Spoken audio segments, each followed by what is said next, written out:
Spider-Man mains and Marvel rivals go through 3 stages. Stage 1. You've gotten familiar with his abilities in the practice range, decide to queue into a game ready to lock in the web-headed wall crawler. A couple team fights in, you notice, wow, Spider-Man kinda sucks. Stage 2. You play with him more consistently. You learn more of how his kit works. You turn off swing assists, you learn some combos, how to bunny hop, and you even buy his skin. After a good while, you start to realize, oh wow, Spider-Man is actually really good.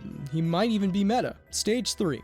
You've sunk in 10 hours in, you've come a long way since you started. And because of that, you can comfortably come to the conclusion, nope,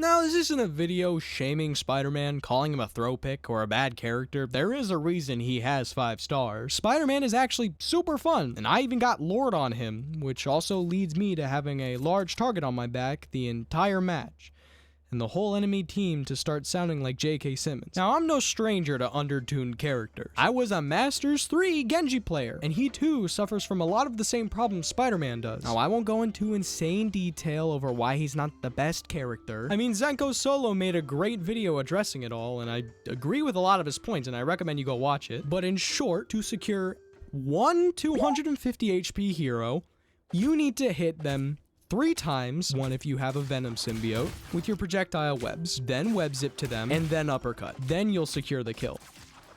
Unless, of course, they get healed by anything. If they receive any bit of healing, your combo will not work. On top of how limited your resources are, the amount of times I should have secured a kill just to not be able to because everything was on cooldown is infuriating to say the least. You have limited swings, you have 1 web zip, which is essential for securing kills, and 2 uppercuts that you can't use back to back because when you use it, it goes on another cooldown. You're telling me he took on the entire Sinister Six with 6-second cooldowns on each of his punches? No! You often find yourself with no resources during a fight, and often lose because of it. But like I said, this video isn't just going to be me ranting and talking about why he isn't the best, because he is viable under the right circumstances. But I think as a collective community, instead of talking about how a character sucks, we come up with creative solutions on how these characters can be better for everyone in a positive and productive way. I have a couple suggestions for Spider-Man that could make him better as a character. Like, number 1, unlimited swings, unlimited web zips, and 1,000 damage per punch. I'm kidding, of course. Kind of.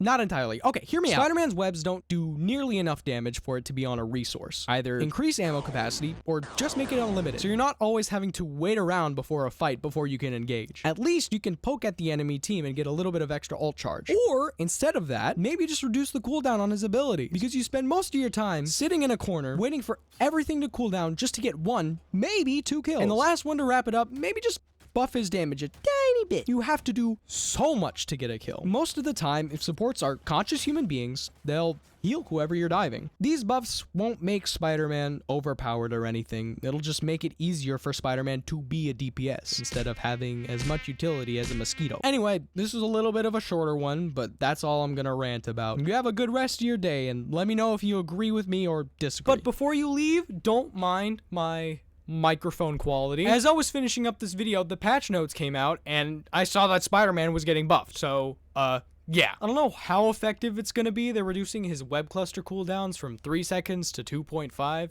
It's not gonna make a huge difference, but I think I'm gonna notice it. I just want to let you guys know because, yeah. Anyway, that's about it. See ya.